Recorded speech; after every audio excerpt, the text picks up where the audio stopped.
His chest moved with a muted laugh.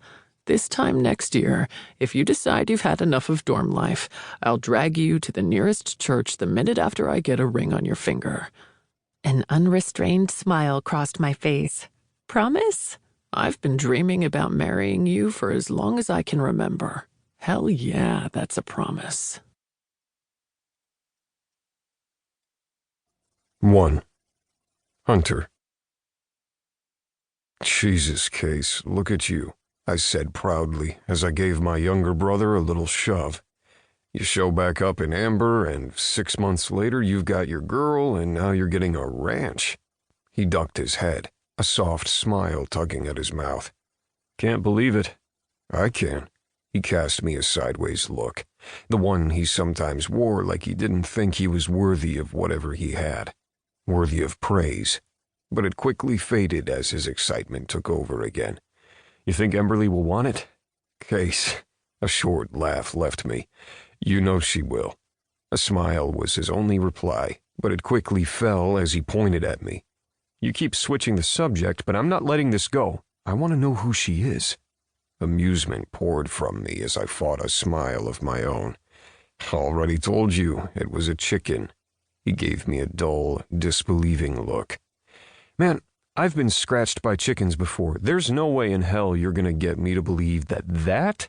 He flicked the back of my neck, just above the collar of my shirt, "was from a damn chicken." I lifted one of my shoulders in response as the night before flashed through my mind. "They didn't want to go in the coop last night." I lied smoothly. After nearly a decade, it was second nature to lie about this. About her. To deflect, even though I didn't need to anymore, even though I should probably come clean. Habits and all that. "You're so full of shit." Kaysen's eyes were dancing as he continued. "Half the hearts in Amber are about to break, but it was only a matter of time before you gave in to one of the women throwing themselves at you and begging for forever." Just then, Emberly barreled out of Brewed, the coffee shop and bar she owned with her mom, and jumped into my brother's arms.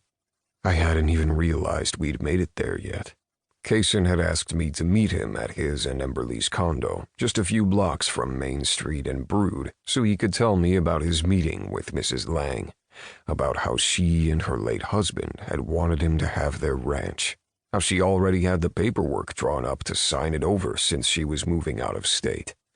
He'd been floored and excited, of course, but he'd called me because of that look he'd given me a minute before, that feeling of unworthiness.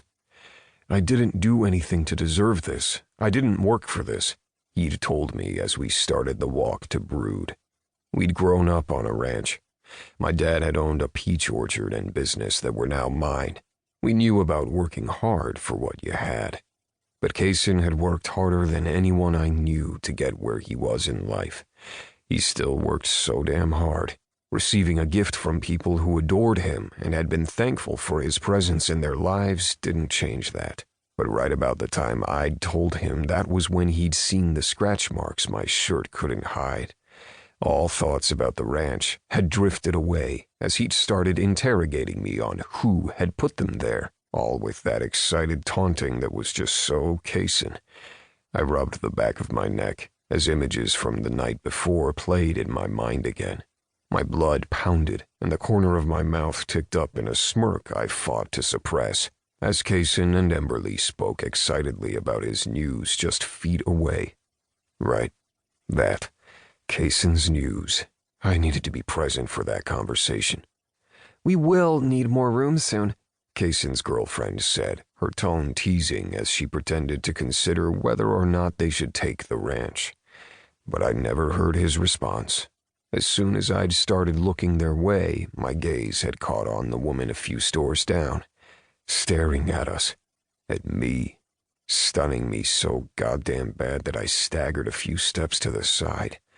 I had to be hallucinating, dreaming, something.